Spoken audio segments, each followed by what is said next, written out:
Good work, Davy. You won. You're not dead. No, you never touched me.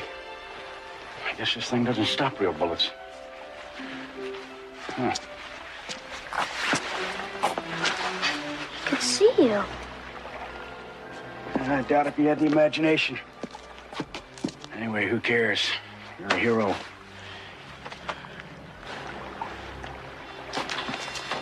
Hey, Davy. Look, you killed the bad guys. You won the game. Well, how do you feel? That wasn't fair. You tricked me. You made me kill him. Oh, it was a clear case of self-defense. Now, come on, let's go to the airport. I don't want to play anymore.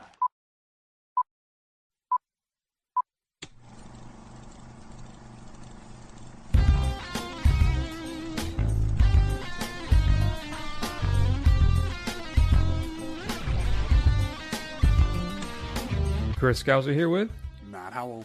And this week on the first run, Chris, Yes, Matt. what have you gotten me into yet again with this film?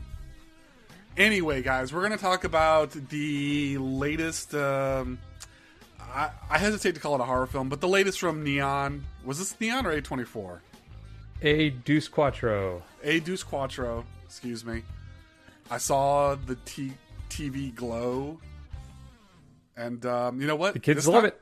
Blowing up the festivals. The kids are all about it. You know what? I think it's been a little unfair that especially since we've moved to one film for several shows, I always give the synopsis. So therefore, I'm going to graciously hand this off to Chris. You will be giving the synopsis for this movie as opposed to myself. After we get through all that, we're going to go through the big releases on physical media, give you the Viper video and streaming picks of the week. Then we're going to go down the yellow brick road of nostalgia and give you our top 5 nostalgia TV shows. So that sounds like a hoot, right? Yeehaw. Yeah. All right. So let's hear a little bit of television glow thing. If you wanted, I could come over again. I've been watching the tapes you've been making me, but I wanted to watch the Pinko Pig on Saturday night again while it airs.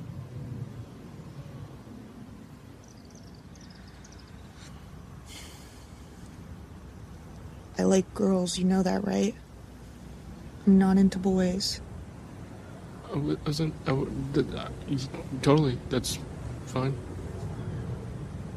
Okay, I'm just making sure.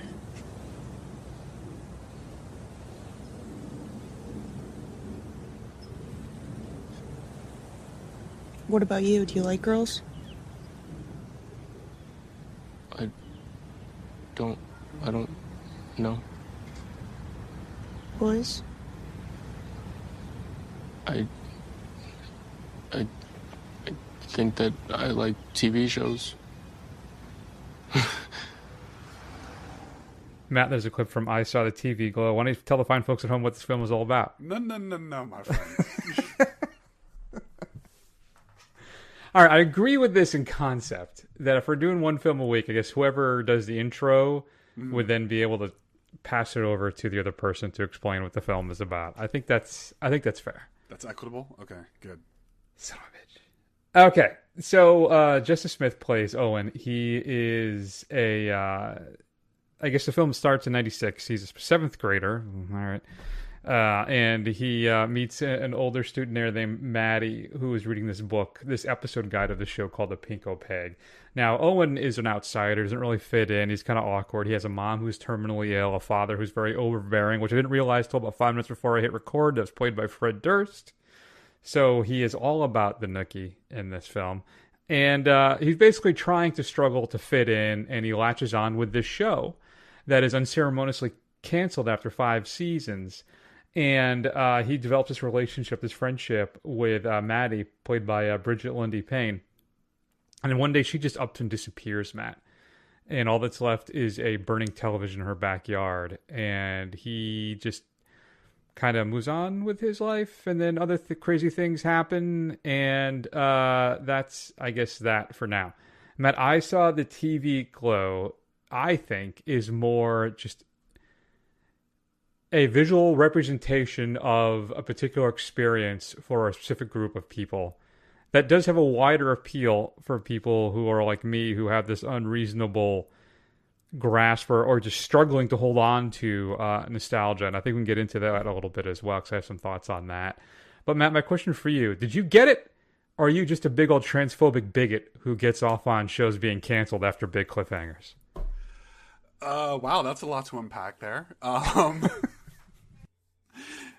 I mean, I got it. I got it. You know, there's a lot to unpack here. I think this is one of those films where I think Chris and I have said, you know, not everything has to be for me. I think there's a lot to like here. I think the performances are really solid. I think I like the vibe of it. I like the visuals. You know, I think there's a lot to like. It's not A+ material. It is, I think, at times a little kind of enamored with its own metaphor, right? And it comes off as maybe a little forced at times, maybe not as clever as it thinks it is, sometimes being just obtuse for being obtuse's sake. But overall, I think there's a good amount to like here. Now, does that make me a transphobe who hates TV? Or likes TV when TV is unceremoniously canceled? Man, that clip took a long time to play. Yeah, no. So, yeah, this is, from what I've read from people online that I follow who may either A, be trans, or have struggled with their own personal identity and what it means to be who they are, who they truly are, that this film was like the first time they'd ever seen something that actually captures the emotional experience of dealing with gender dysphoria, or just being a trans person, or being in a world that doesn't accept you for who you really are. And I think the fact that it's written and directed by Jane Schoenbrunn, who is themselves a trans woman, I think having that kind of background or information, I think the film makes a lot more sense as it plays out as that kind of trans allegory. Now, I will say I had one issue with the film, that I think it's a little leaden at times. I think that though I appreciate the David Lynchian kind of touches that Schoenbrunn is doing here, I think there are times where it's just, the film just kind of seems to sit and exist in a place and without any kind of real momentum. And it just, I don't know if it feels just heavy by the story that they are trying to tell here. I'm not exactly sure. I think part of my struggle too is I wasn't really enamored with Justice Smith in this role as much as Owen. Now, maybe as Matt said, not every film is for us. Maybe there's something in his performance as someone who has not really dealt with these type of challenges, has not experienced. That's something that I'm missing. I'm not sure, but I don't think so, because I found Bridget Lindy Payne particularly engaging, particularly when she has her moment, her return. It's one of the more raw, kind of unvarnished outpourings that, for me, looking again through that particular lens of what Schoenbrunn's trying to do here, I found exceptionally powerful and mesmerizing. What does it mean kind of to be, what is real, Matt? What isn't real? What does it truly mean to be yourself and exist in the skin that you have? And it can be a journey, as I think that Schoenbrunn's doing, that can last you your entire life. Now, I do maybe agree with you that maybe at times a little too obtuse for its own good, but that I think is entirely a personal preference. You would think, though, as an art house snob, that I would be all in on this. And when I walked out of it, it did leave me a tad cold. Then I've been sitting with it for a few days, and I've been thinking about the nostalgia portion. And the thing opened up to me even more than it did when I watched it. But I've said a lot, Matt. What do you think about some of that? What are your thoughts? I think your kind of reference back to David Lynch is spot on. It's got a very Twin Peaks, Eraserhead type of vibe. It's got some Cronenberg in it, you know, shades of Videodrome, and what's the other one I'm thinking of here? Shivers, Scanners. Yeah, I had a good one before I moved on to Cronenberg and interrupted my train of thought. But I guess the point is this. I mean, there's... Oh, I was thinking maybe like more like, Gasparno kind of thing, like with Climax and things like that. And I think part of the things that are successful is how universal the message is, right? Or at least how much you can make the message fit your own reality, I guess, if you want to put it in those terms. Like, if you can look at a film and interpret it in multiple ways and it means multiple things to multiple people, I think it's a very successful way of doing these things. I think the effort and the artistry in this is to be commended, but like I said, it seems pretty obvious what it's about, so not necessarily, the metaphors don't necessarily seem all that malleable, maybe, or as open to interpretation. They seem very specific, even if at times they are confusing if you're not on the wavelength of the film.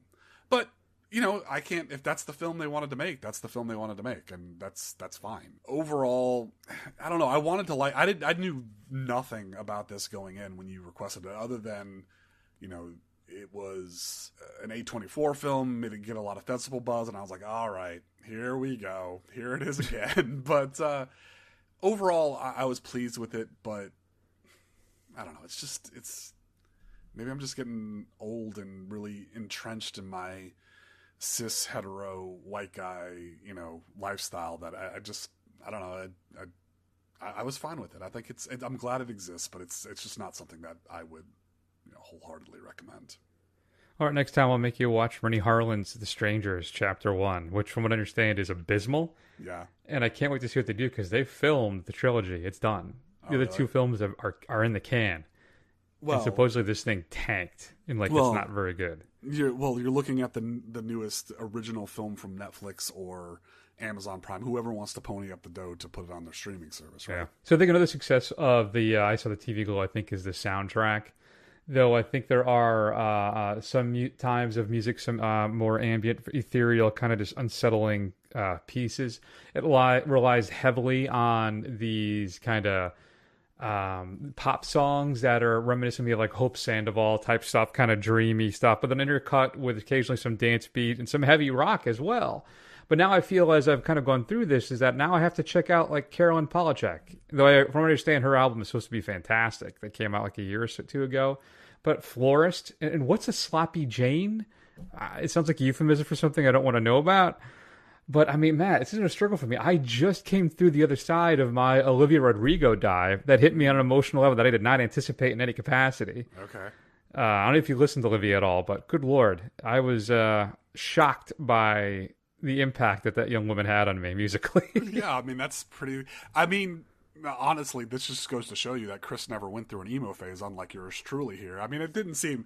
I mean, she's got good, catchy songs, but I mean, after consuming a lot of that in my late teens and my early 20s, you know, sad boys, you know, writing fast songs and catchy hooks and stuff like that about how broken they are about their relationships. I mean, sometimes it starts to get a little old. Like, you know... what's the line? That whole song, Good For You. I really like that song. That's a catchy song. But, you know, maybe she should be honest in saying Good For You, that he's not as broken up about it as she is. That's okay. Come on, Olivia. Yeah. Grow up. I just, first time when because I had, what was it? I heard Bad Idea, right? Which I thought was a fantastic song. Mm-hmm. It's very funny, very catchy. When I finally got around the driver's license, which I know was a massive hit for her a few years ago. Yeah. Man, that one. Woof. Regardless, good soundtrack on this as well, I think, and hopefully expose people a lot of indie stuff. That's it. You get to at my age too. You don't listen to as much new stuff, even though I really try to with my Apple Music. I just don't. Though I think I could spend like an hour talking about the Apple Music 100 best albums of all time. They just dropped number 1, I think, the other day, and I was skimming through the list, and dear Lord, what a mess that thing is. Sweet Pete. But that's another divergence. Maybe we can do a whole... You know, we should do that, Matt. Like, as a fill-in episode, in case something ever happens to us, we can kind of go through something like that. And that way we can just load it in case we can't make a show. Regardless, finally, the power of nostalgia. I find that's another big core of this film. And I find myself drifting to it more and more, particularly over the past few years. I think it's because I feel like, not to be melodramatic, but it is kind of what I do, that the world is almost kind of just everything kind of spinning out of control. Like all the promise I felt, Matt, as a kid for what could be, not just for myself, but us as like a society, as a people. And I feel it being kind of violently just ripped away from me to kind of get us back to a simpler, air quotes, simpler, better time that never actually existed. Boy. And all I want to do then, I find myself, is listening to Tina Turner's We Don't Need Another Hero, or The Outfield's Our Love, or Bowie's Let's Dance, right? The kind of just, and when I get into those moments, I feel young and safe again. Uh-huh. But the darkness is still always there on the periphery. And I feel like this film does a really good job of kind of capturing that feeling as well. Yeah, but is that a feeling you want to wallow in, that the encroaching darkness, or would you rather watch something like, Furiosa and have the walls blown, the darkness blown away completely for an hour and a half? Well, that's the escapism, right? I mean, that's, I think, what I was thinking about that too. Like, why? What is my obsession and fascination with film? And that's what it is. It's for me, it's the escape. Mm-hmm. Right? All the years that I was in therapy for my own personal stuff, because whenever things get hard or difficult for me, the first, my gut reaction, my initial reaction is to shut down and get the hell away from whatever that uncomfortable situation is. And it's been years for me to kind of be able to just kind of stand in the moment and deal with it. But yeah, you're right. I mean, that's what 80s music is for me. It's a way for me to escape again. That's what movies are for me. And I like when I'm challenged. And I think that I saw the TV Glow to finally bring it back around. I think it does a reasonably good job of doing that to me. And when I had the time to sit with the nostalgia factor of that for me, it bumped it up for me. So I was giving this a B. And I'm pushing it now to, I think, an A-. The more I've sat with it, the more the film has kind of revealed itself to me, even if it's on a subconscious level. I'm not sure, but that's where I am. Yeah, all right, I'm gonna give it a B, the low end of a B. Like, I feel like a B- is too harsh, but it's like, we're talking like 83, 84 yeah. B. It's right on the edge there.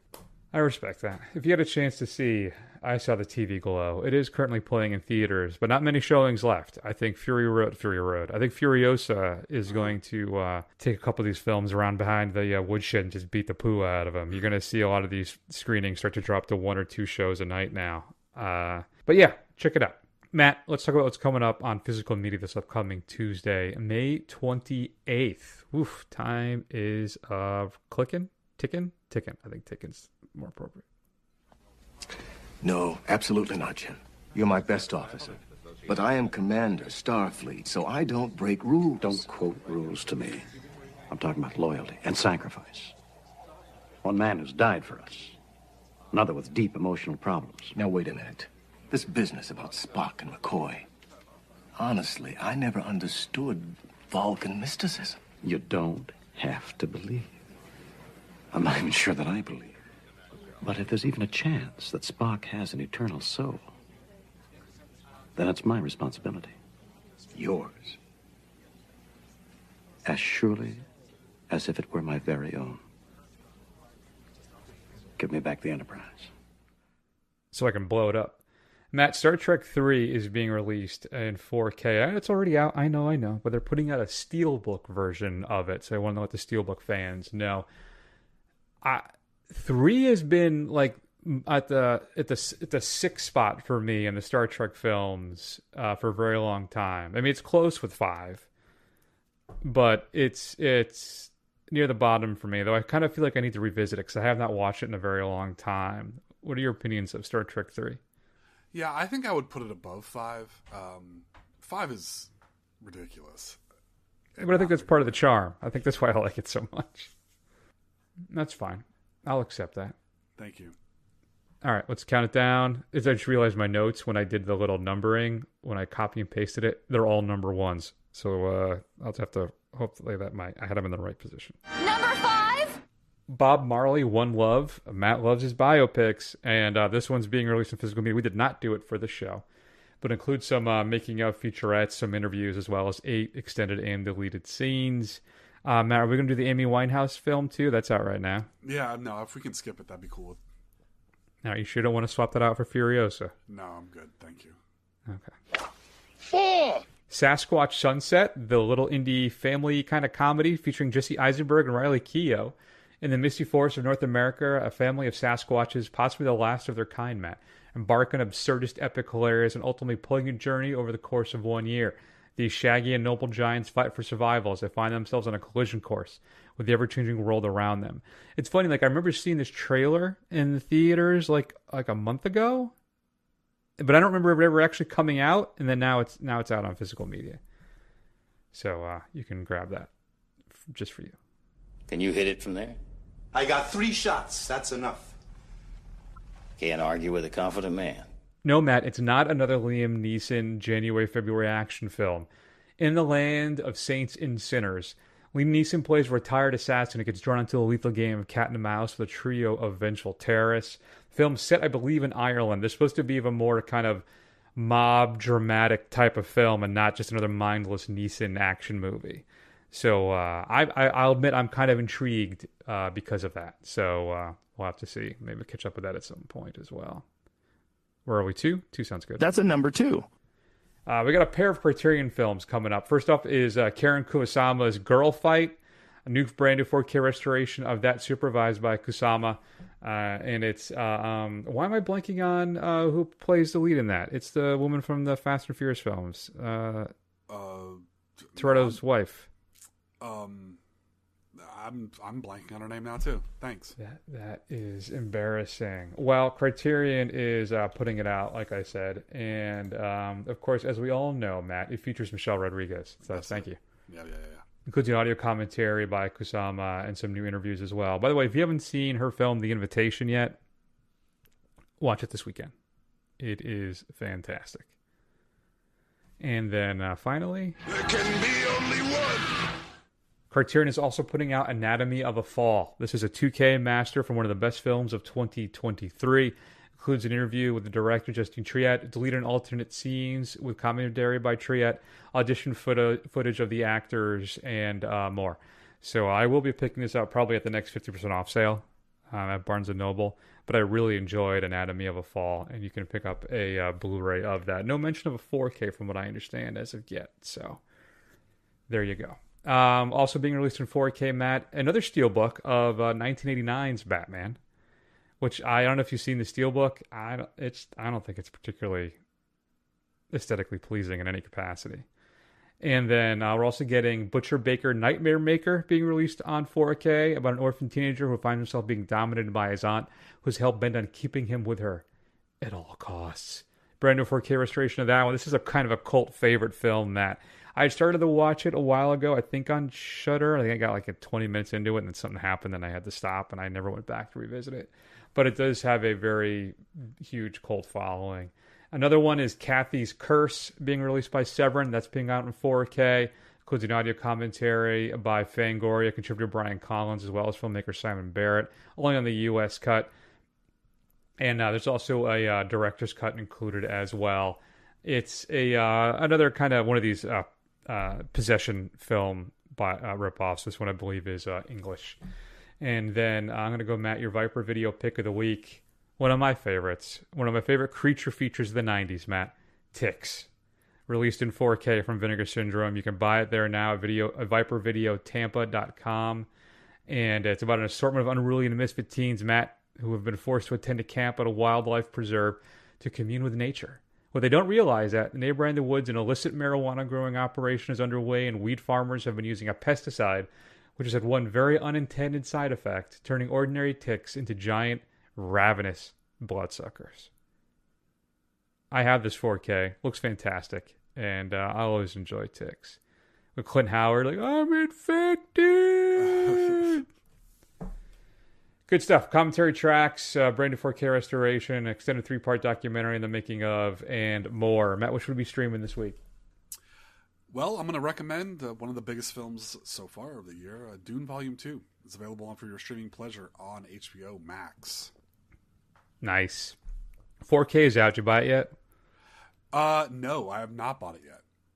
But I'll wait. I mean, the original Dune, it got pretty cheap there, so I can hold out. Yeah, the Black Friday. Well, who knows now? I don't know anymore. Since Best Buy's out of the game, Target's basically out of the game. It's just Walmart now. All the steelbooks that Best Buy used to do have transitioned to Walmart. But even then, they don't really carry that much stuff in stock in the store. I don't know. I'm concerned that our Black Friday celebration days, Matt, may be over. Well, you know what? It's good for the wallet, Chris. Good for the wallet. No, it's not. Because stuff's more expensive. Well, yeah, but you could just not buy it. Okay, Matt. Whatever. Let's wrap up the show and share our 5 favorite, what are we doing, TV shows that are big nostalgia hits for Matt and I. So here's a clip from one of my favorite moments in this series' entire run, before they actually just brought it back about 2 years ago, 3 years ago. And I got to admit, this new relaunched version isn't really hitting for me, though I think this season has been the best of them so far. But this moment, I think from the last episode of the original run, is one of my absolute favorites. Just how far up your ass is your head? A member of your union is threatening to shoot up a school. Really? I find it hard to believe any teacher could be pushed over the edge. What do you think did it, Mr. McCoy? Is it being micromanaged by the Department of Education, or having all of the responsibility and none of the authority? Or is it having to dig into their own pockets to pay for classroom supplies? Or maybe it's being abused and assaulted daily by students and their parents. You get no argument from me there.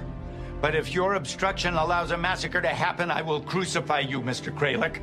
I will charge you with negligent homicide, and after I convict you, I'll resign my job and represent the families of the victims in a wrongful death suit against you and the union. By the time I'm done, you'll be finished.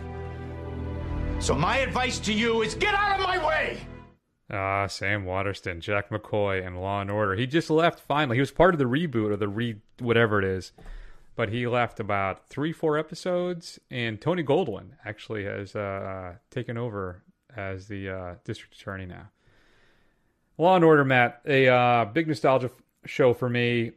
I used to watch this thing all the time. I remember being in college too, because it was always in heavy rotation, still is.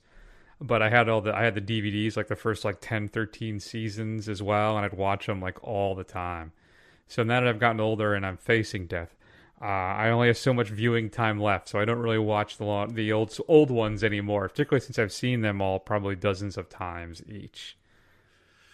Yeah, well, I mean, you are running out of time to watch all of these 4Ks and Blu-rays that you're buying obsessively. I got the other day. What did I get, Matt? I got myself a Mad Max set. Oh, see, there you go. And a year from now, you're going to be like, where's that Mad Max set? And you're going to pull out. It's going to still be in the plastic, unwatched. You know what? What does that show you? Oh, okay. Very good. Well, you opened it. That doesn't mean you watched it, but you opened it. All right. Follow me on Letterboxd. All right. I watched Mad Max the other day. Okay. All right. I wanted to watch them in order, but I don't know if I'm going to have time because I'm seeing Furiosa Friday. Okay. So I watched Fury Road last night. Uh-huh. Looks fantastic. Wonderful viewing experience. So happy I rewatched it again. Still a fantastic film, Matt. 5 stars up the wazoo for the Fury Road. And if we wrap up in a quick enough time, I'm going to try and pop on the Road Warrior tonight. Fantastic. You know what? I may have been wrong this one time, but don't get all upset like it's something like I'm completely out. I'm going to look over to my shoulder here and see. There's my Once Upon a Time in the West 4K that I got. Opened, not watched. Mm-hmm. Batman Mask the Phantasm. Did you end up picking it up? I told you it was like $16. You did. But I didn't pull the trigger. Yeah, unopened. The Fugitive, same price. Grab that. No. The Tarkovsky's Nostalgia. Nope. Orphan and Orphan Kills. Nope. Jackie Chan's Gorgeous. Nope. Yeah, I'm gonna stop now. Matt, what's my number 5? Yeah, let's do that. Yeah, okay. So my number 5 then is in the, would you say, heyday of MTV, when they really they kind of got away from videos and started playing more original programming, and some of it was pretty experimental, especially if you stayed up late. And I have an affection for their experimental animation show, Liquid Television, that had a bunch of shorts, introduced the world, for better or worse, to Beavis and Butthead, had the original Aeon Flux cartoons on it, and it was just wild. It was weird. There were only a few of them, and the segments all varied wildly in quality, but all of them were really, really just odd and strange. And I really liked the fact that MTV was giving these animation artists a shot to just do whatever they wanted, and they put it out there for all to see. Was the Max a cartoon too back then as part of that? The Max was on MTV, but it was like its own show. It wasn't on Liquid Television. Okay. Did you see the SNL skit with Ryan Gosling? Yes. And I Beavis did, and Butthead? yeah. He came to the Fall Guy red carpet dressed as Beavis with the guy. I saw that. It was pretty funny. Yeah. Yeah, I thought was wondering if you're going to do with like, because who I've gotten into the last 6 months or so is Tim Heidecker. So I don't know if you're going to do Tim and Tim and Eric, great show, good job. Yeah. Yeah. I feel I'm disappointed with myself for how much I've been enjoying Tim Heidecker's stuff, and that I've finally gotten into it. Then I'm old. Good, Matt. My number 5 is the USA, and I guess you mean that USA as in the country and the network version of Touching Evil with Jeffrey Donovan and Vera Farmiga. I just bring it up every now and then, but it was one of the first shows I would watch back when I was like, it represented a time in my life where I was finally like adulting, living on my own, I had my own apartment type of a thing. And it was one of the few like appointment TV shows I had at the time. So it's a US remake of a British show about a cop who basically almost dies and comes back, and I guess from what I understand, the UK version, I don't know, they're just able, I don't know if there's more of a supernatural angle on the UK version, but with the US version, it breaks something in his brain, and now he has no like internal sensor, so he's very kind of awkward, but it's also very funny, but also deals with some weighty stuff. It was produced by the Hughes brothers and Bruce Willis, and I still think that it was a fantastic show. It ran for one season, I think like 10 episodes. I actually I have them burned to DVDs somewhere here, and I've been wanting to revisit them, but a show entirely ahead of its time. I think it would have been a massive success if it came out just like 2 or 3 years later. But Jeffrey Donovan starred in it again, like I said, with Vera Farmiga, and I love that show. Very weird, clever, dark, funny. It's just an odd little curio from a particular time in my life. All right. Very good. I've never seen it. But maybe I'll check it out. I don't know if you can. Every now and then I look for it. It's like nowhere. I actually sent 2 or 3 emails over the years to, I don't know, USA's parent companies, or maybe to USA, like, put this out at least digitally. Do something so I can revisit it and buy it. But, other thing too, another big thing, Atticus Ross did the score for it. That's another reason why I loved it. So, sorry, go ahead. 4. My number 4, then, there's a lot of horror anthology shows that I could have chosen here. I could have chosen Monsters, Tales from the Dark Side, but I went with the old HBO favorite, Tales from the Crypt. Why? Because it was way more violent. They could get away with a lot more stuff, and every now and again, prepubescent Matt could see a boobie on TV. So, I mean, it was everything that I wanted as far as a different horror show every week. It was obviously, again, like all anthology shows, wildly inconsistent in its quality from week to week, but you never knew what you were going to get, and I enjoyed that. I, really liked Tales from the Dark Side. I really liked Monsters, but those are all really micro-budget shows, and not that Tales from the Crypt was that much better, but at least it had that little sheen of premium cable content that it just kind of elevated it ever just a little bit so much.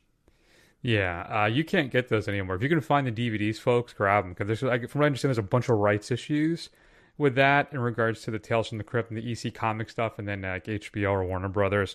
I don't know if you're ever going to see like Blu-ray remasters of those, or even HD like digital releases you can buy. So they're not on Max either, huh? No, they're not.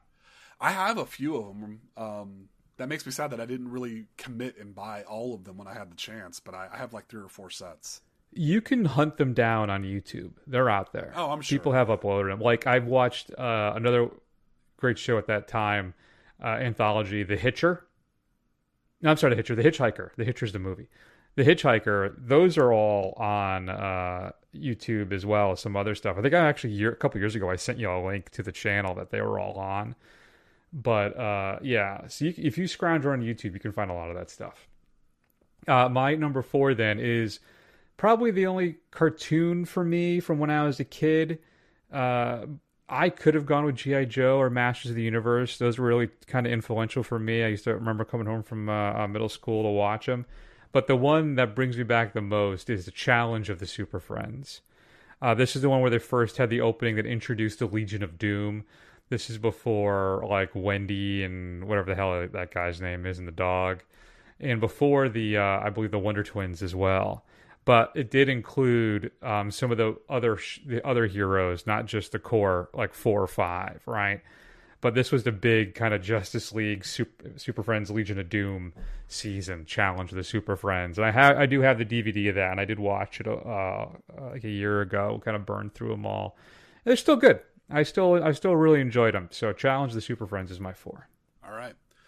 All right, so my number 3 then, we're going to start to see a theme here, is I think the quintessential episode or television show that would tell you how you can be successful with Monster of the Week.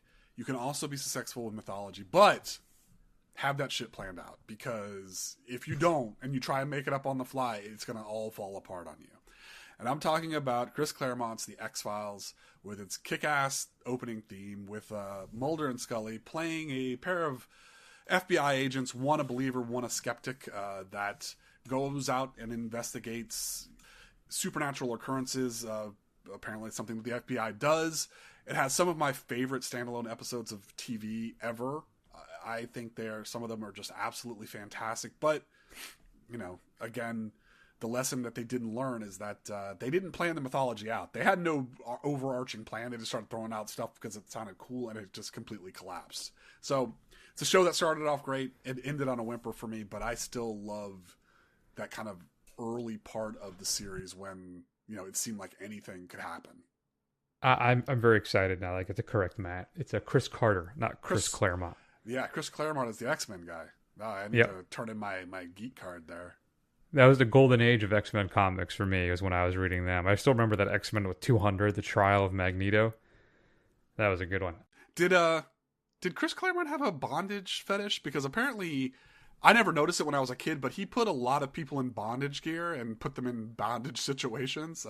Apparently, Kitty Pryde, it happened a lot. Oh, I was not aware of that. Would it be him, or would it have been John Romita Jr.? Regardless, that's interesting. I don't know. I have to go back and look. Yeah, good for you. Have fun with that. I never really got into the X-Files as much. I saw a few episodes, but it never really captured me. A couple of times I've thought about revisiting it. At the Viper Video here, they actually had like the first 2 seasons on Blu-ray for like $10 each, and I almost got them a couple times, but I didn't end up pulling the trigger.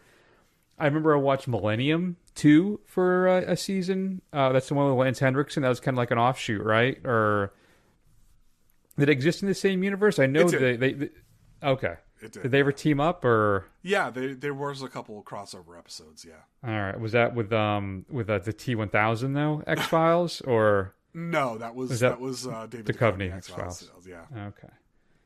Nice. All right. My number 3, Matt, was my first foray, I think, into absurdist, unusual comedy, when I started to broaden my horizons on what I found to be humorous, and it was very informative and instrumental for me for developing my sense of humor.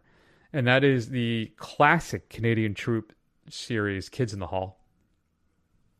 I went down a rabbit hole of Kids in the Hall clips to try and find like something for a stinger for this week, and I just couldn't decide. Part of me too, the issue was that, I can't have a 5-minute stinger. That's just not going to work. But it was so much fun jumping through all of these old episodes. And that's a box set I think that's only been available on DVD that I would, at this point in my life, I would buy. I would, and rerun that whole series. And I loved, if you haven't seen it, Amazon Prime brought them back, I think around the pandemic, for like 1 season. I was hoping they're going to do more. Those guys still got it, man. That season was hilarious. So I'm hoping they'll do more episodes of that. But if you haven't seen the Kids in the Hall with some weird offbeat stuff, and I'm going to apologize for the stinger. It's a short clip, but it's the best audio I can find. But it's one of my all-time favorite sketches of them. So just prepare yourself and enjoy that. But so that's my number, where are we? 3. And you can find a bunch of their stuff on YouTube as well, so you can check that out. So I will say, Kids in the Hall is a great pick. I will say that if you decide to watch the Amazon new season series, don't watch that with your kids. You're going to see a lot more of the Kids in the Hall than you thought possible. So that was I was unprepared for that. I imagine. Yeah. All right. So then my number 2 is a show I've mentioned several times. It's, I think, one of the first that I can recall episodes where the creator had it all played out. Unlike Chris Carter, who didn't know what he was doing. Not like Damon Lindelof in Lost, where he didn't learn the lessons of Chris Carter while he was on the X-Files. J. Michael Straczynski's sci-fi story about a UN Switzerland space station in space, basically with all these aliens around it, called Babylon 5. The fact that it was, each season had an overarching story, that they all connected together. Even the one-off episodes, they all had these threads that tied in together, and he was telling this overarching story over 5 seasons. I'd never seen anything like that before, and now it's old hat. Like, you know, you see that all the time. That's nothing, I mean, that's particularly special. But yes, it looks cheap now. Yes, it looks hokey. You know, yes, it's kind of melodramatic, micro-budget acting, but there's something about it. There's a charm about it that I just cannot get past, and I absolutely adore Babylon 5. I wish there was more of it. He teased out on Twitter, J. Michael Straczynski, about possibly doing some new stuff in the universe of Babylon 5, and I was giddy for like a month before, you know, he stopped talking about it altogether, and I know it'll never happen. Sorry about that, buddy.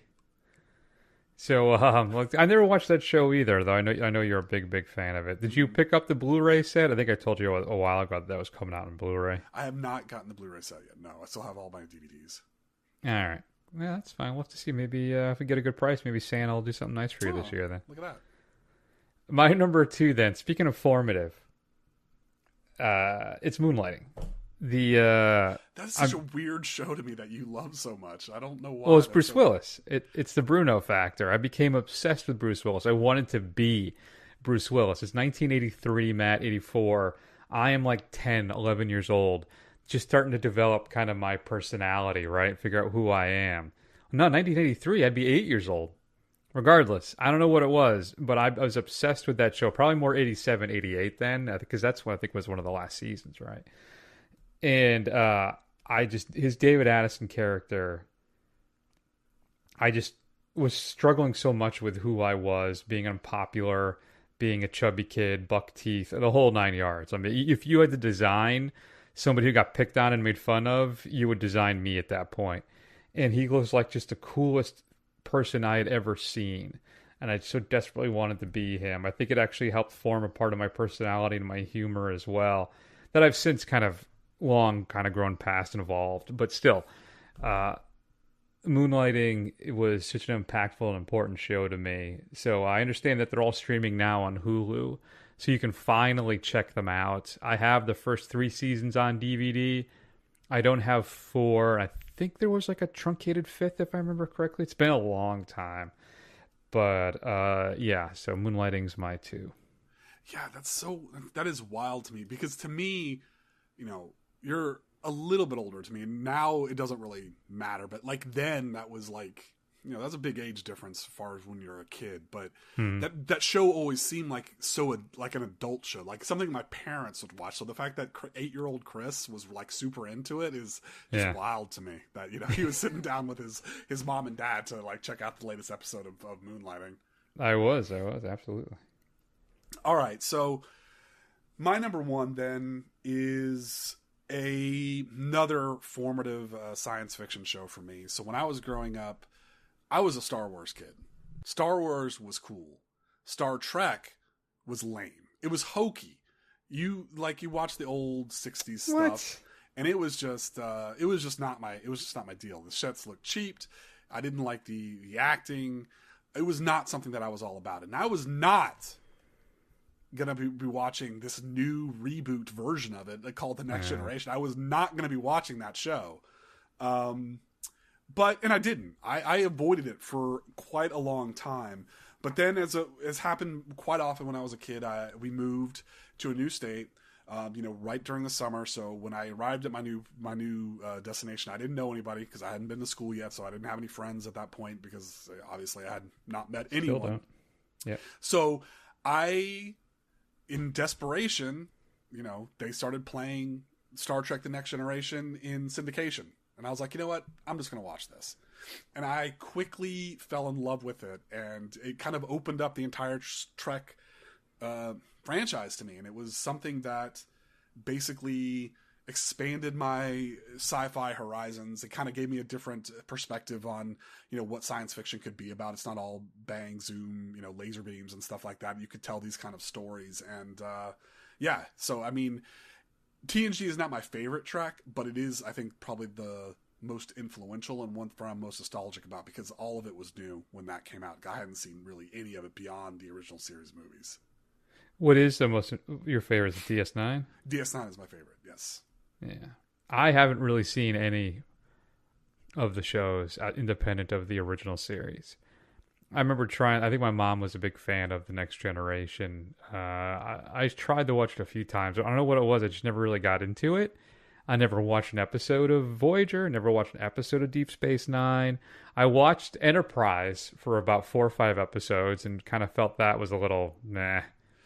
The problem with Star Trek, except for maybe the original series, is that it takes like a season or two, it seems, to get their footing. And like the first season of Next Generation is pretty not good for the most part. And you should watch it, but it really starts to find its footing like around the middle of the second season and then kind of on through the rest of the episodes. That's a long time. Usually it takes about 4 episodes, 5 episodes for a show to kind of figure its characters out and stuff. But I guess that's fair.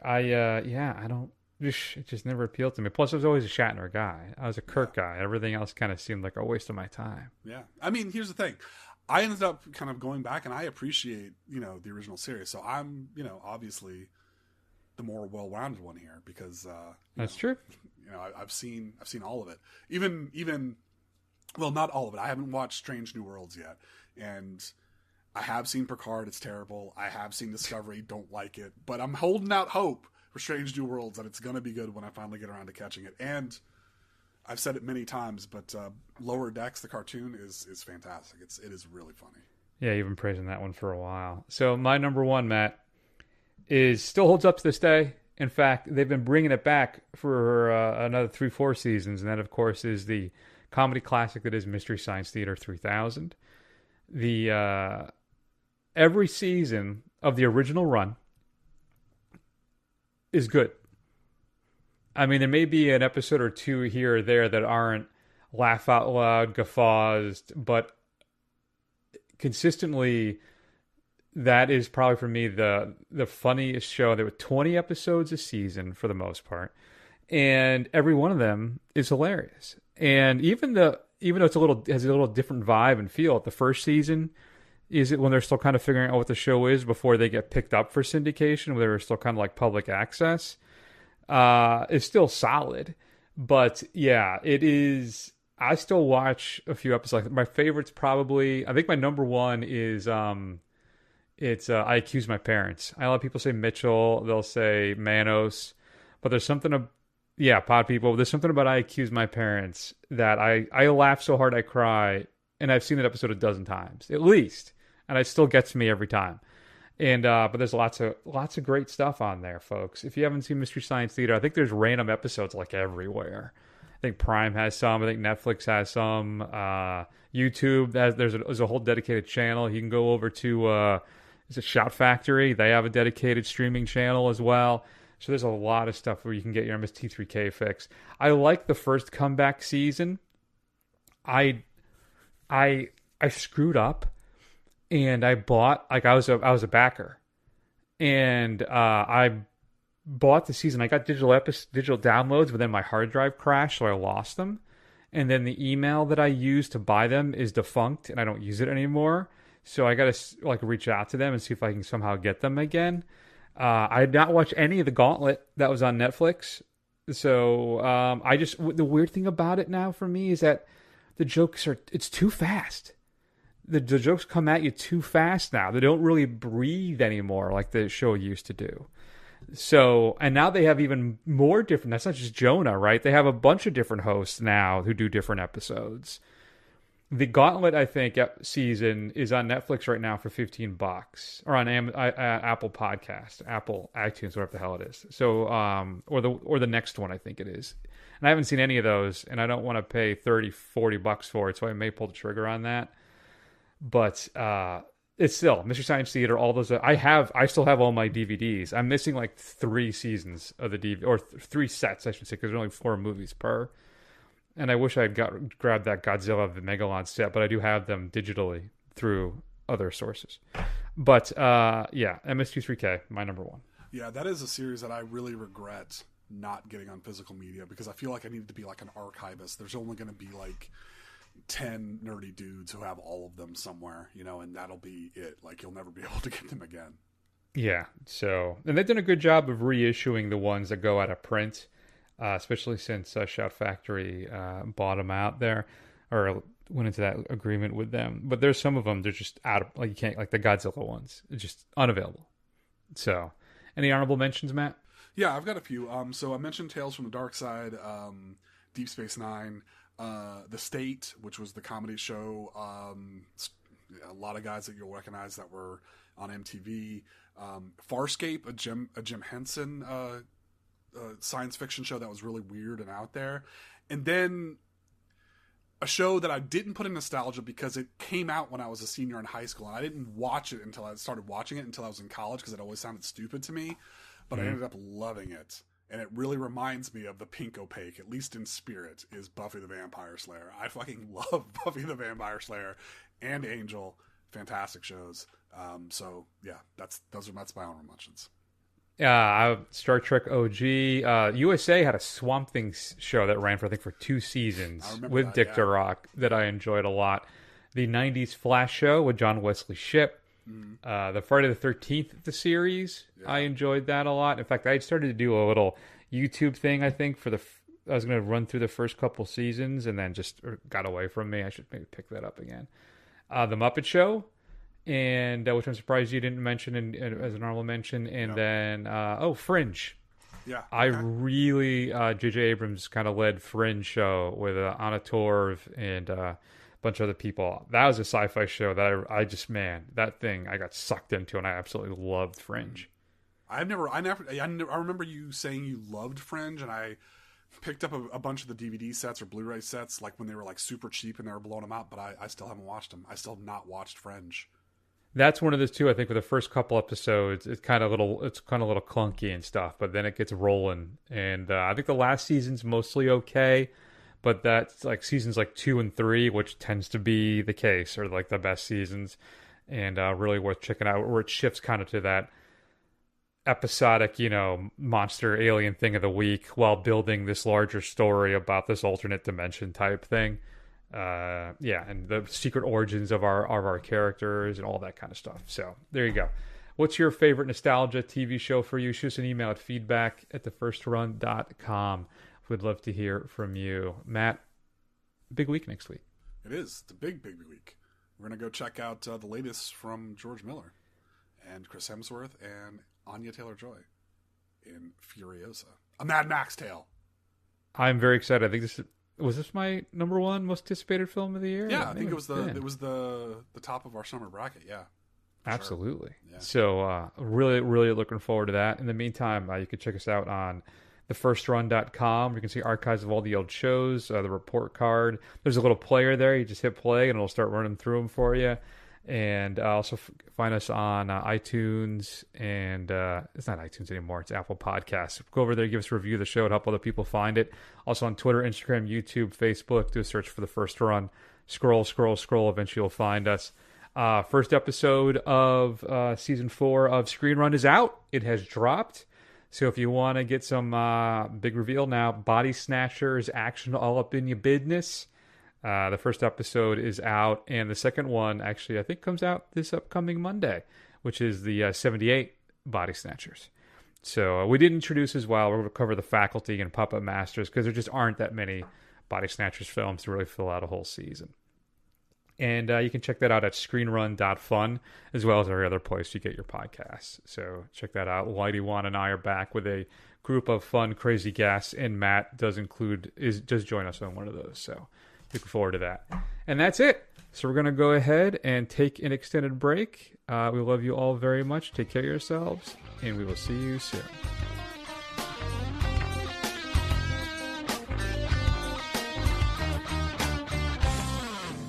This next sketch never even got a chance to be censored by the networks. No, this scene was censored by the other kids in the hall. It's a little ditty we like to call Soup de Joy.